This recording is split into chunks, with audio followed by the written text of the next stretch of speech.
కొందరు బయోటెక్నాలజీ విద్యార్థులు ఒక మోసపూరిత సంస్థ చేతిలో ఉద్యోగులుగా చిక్కుకుని హవాయి వెళ్తారు. వారిని ఆ సంస్థ ఒక ప్రయోగం ద్వారా మినియేచర్ మనుషులుగా మార్చేసి అమెజాన్ రెయిన్ అడవుల్లోకి పంపుతుంది. అక్కడ వారు ఎన్ని కష్టాలను ఎదుర్కొన్నారు, ఎలా బయటపడ్డారు? ఆసక్తికరమైన ఈ కథ సుప్రసిద్ధ నవల రచయిత మైకేల్ క్రిక్టన్ రాసిన ఆఖరి రచన మైక్రో నవలలోది. ఇప్పుడు ఈ కథను మరికొందరితో కలిసి స్టీవెన్ స్పీల్బర్గ్ సినిమాగా నిర్మిస్తున్నారు. ఈ చిత్రానికి బహుశా జోచి బ్రానింగ్ దర్శకత్వం వహించే అవకాశాలు అధికంగా కనిపిస్తున్నాయి. ఈ మధ్య కాలంలో జోచిమ్ దర్శకత్వం పట్ల చాలా నిర్మాణ సంస్థలు ఆసక్తి చూపిస్తున్నాయి.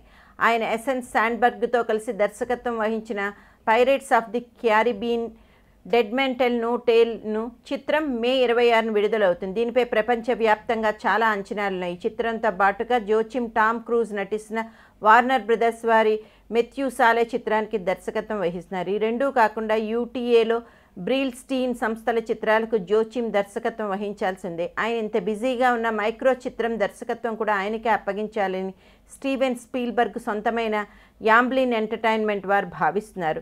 మైకేల్ క్రిక్టన్ రాసిన జురాసిక్ పార్క్ చిత్రానికి స్టీవెన్ స్పీల్బర్గ్ దర్శకత్వం వహించారు. దాని తర్వాత అదే కథ కొనసాగింపుగా వరుసగా అనేక చిత్రాలు వచ్చి ప్రేక్షకుల ఆదరణ పొందే. అదే పద్ధతిలో ఇప్పుడు మైక్రో చిత్రంతో ఆరంభించి ఆ కథను కొనసాగిస్తూ మరిన్ని సినిమాలు నిర్మించే ఆలోచన స్టీవెన్ స్పీల్బర్గ్కు ఉందని తెలుస్తోంది.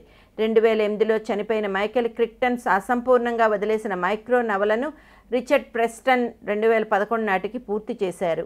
ఈ నవలతో పాటుగా మరో మైకేల్ క్రిక్టన్ నవల పూరే లాటిట్యూడ్ అనే నవల హక్కులు కూడా స్టీవెన్ స్పీల్బర్గ్ సంస్థ చేతిలో ఉన్నాయి. ఈ నవల ఎప్పుడు సినిమాగా వస్తుందో ఇంకా తెలియలేదు.